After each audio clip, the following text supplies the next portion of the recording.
The humid air in the Douglas County Public Library's last archive room felt heavy. Dust motes danced in the single sunbeam as Dr. Eris Thorne, spectacles perched on his nose, examined the faxing tablet Cale, his intern, held. All available pre-collapse film archives concerning, well, them, Kyle announced, the tablet glowing with the title, Attack of the Killer Tomatoes. Thorne grunted, more like a prophetic text, unfortunately. As the grainy credits flickered onto the battered projection screen, Thorne narrated, "This film was born from the 1970s disaster movie craze, a satire using the most innocuous antagonist, the tomato." Cale brought up the bios. John DeBello, director, co-writer, editor. Stephen Peace and Costa Dillon also co-wrote.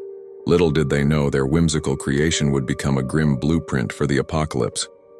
The screen showed absurdly large, sentient tomatoes attacking. Cale noted the film's minuscule budget, under $100,000, much spent on flimsy practical effects. Thorne grimly called it a terrifying foreshadowing. Gary Schwartz voiced the infamous tomato leader, FT. That growl, Cale, is now the sound of nightmares across the globe, Thorne stated.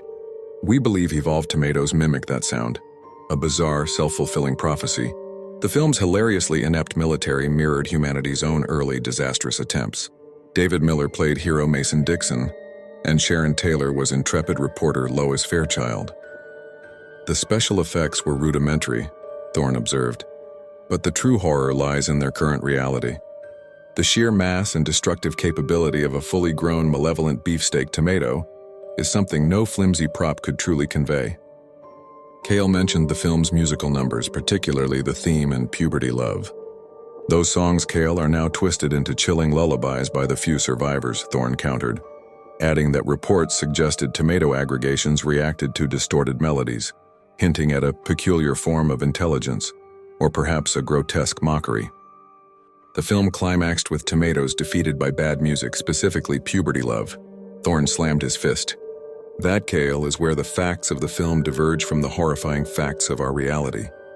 Early attempts to weaponize sound against them were utterly futile. The tomatoes in our world are immune to such trivialities, or perhaps they merely pretended to be vulnerable in the film. A cunning deception.